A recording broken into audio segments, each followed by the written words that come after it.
Happy Hump Day, people. It is me, Megan, back for this week's set of questions to answer. They're actually pretty neat. So, get started in this. The best and worst thing about being LGBT. I guess one of the best things is it's a community.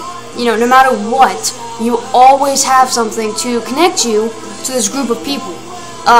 And you know what? They're not necessarily people that you would hang out with or be friends with in school or in life, just hanging off the street. But when you know, find them, that community, you have a support system and friends and people there for you to help and kind of help you through any problems you're having, whether it's related to LGBT or not. I made some great friends in the GSA who are there to support me with anything that happens in my life, related to the club or not. So that's definitely one of the good things. Best things about being LGBT is that community. The worst thing, I guess, people not understanding why I date the people that I do, or why I look a certain way, or act a certain way, or present myself a certain way, you know, a little more masculine. Well, it's a little boyish right now, but you know, it's just not having people understand that is difficult, and trying to explain it to them is difficult. And some days I feel like I shouldn't have to explain it to them because, you know, what does it matter? So that is definitely one of the harder things.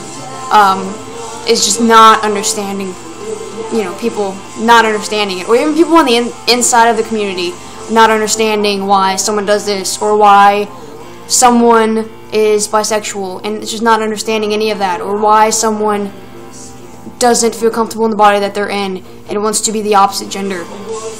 Some people not understanding that is really frustrating. I can only imagine it's just as frustrating for people going through way worse things than I am. Not worse, but difficult. How do you feel about LGBT stereotypes? I think, to a certain extent, they're funny. I think some of them are funny and need to talk about because they're so outrageous.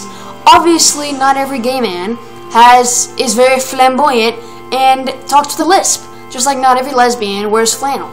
But if you stop and think about it, I know at least one lesbian that wears flannel. Not all the time. It does not fit that stereotype, but has flannel in her closet. So it's a little humorous to think about, and it can be something to joke about. It's kind of like blonde jokes. You can joke about it, and it can be kind of humorous, but when it crosses the line to being rude and offensive and expecting people to fill those stereotypes and become someone they're not, then they're no longer okay. I know that when I label myself, my brain kind of kicks into stereotype mode, and I all of a sudden start shifting from who I am into the stereotype that people have made of that label or category. So then I become someone I'm not, and that's not okay. So that's my line. So when it's humorous and funny, like, oh, lesbians listen to angry chick music, which is not true at all, obviously.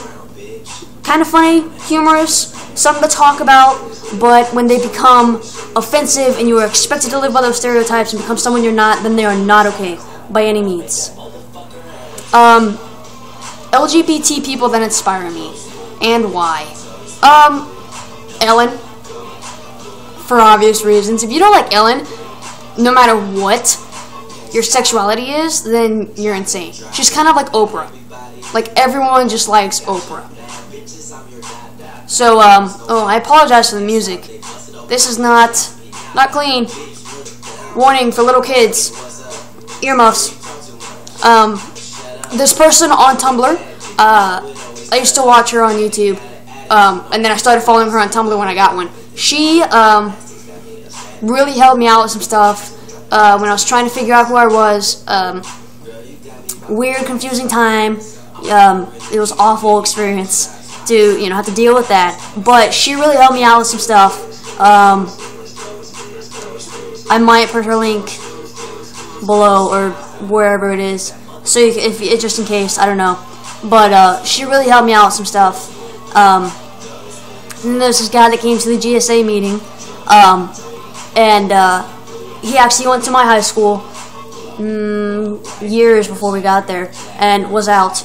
And the kind of stuff that he went through is unbelievable. And to think that it's at the same school that I go to every day was mind-blowing and incredibly unimaginable.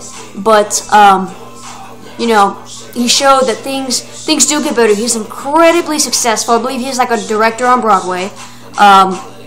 He's very, very successful. And it kind of showed that what you're going through now may be terrible and awful, but it does in fact get better. And I hate that. I don't hate it, but I don't like it because when you're going through things now, you don't want to hear, well, 20 years from now it'll get better. You want to hear it's going to get better now. And he showed that it may not be better now, but I guarantee, I promise, it will get better later on. And he showed that, keep doing what you're doing. You were making a huge change at the school, and he inspired me to just keep doing what I'm doing, even though people may disagree with it and may throw up opposition against you. Keep persevering. And then, of course, anyone who supports us, whether that's straight, lesbian, gay, bi, transgendered, the other categories that I don't know, if supporting is great. I was at this thing in my school where the 8th graders come in and they can see their clubs so they can join them for next year. And this woman walked by. She stopped and read the thing, and most people would read it and be like, "Oh, what's the GSA?" And you're like, "Oh, Gay Straight Alliance," and they're like, "Oh, okay," and just keep walking. She came up to us and said, "I just want to thank you guys for what you're doing. I think it's incredibly brave that you're out here doing this, and I'm proud to be from Manhattan, Massachusetts, that has legalized it, and I'm proud to say that several of my bridesmaids have switched teams on me, and keep doing what you're doing. Good job." And that was great after having an entire night of people throwing our flyers away or laughing at us blatantly in our face. To have that one supporter come up and say, "Hey, you're doing a good job," was great. Very thankful for that. Brought all of our spirits up to keep going for the rest of the night. So that's all I got. Check out the other people on this channel. I'm not wearing the same shirt that I'm sure many of you saw me in before. I promise I have more than one shirt. That's all I got. So check out the people on the Tumblr, not Tumblr, YouTube, whatever this is on. Leave us stuff so we can answer. We're here to help and talk to you guys and talk about cool stuff and be awesome. And listen to music. That's sometimes offensive, or whatever. So, yeah, hit us up, and I'll see you next week on the other hump day. Goodbye.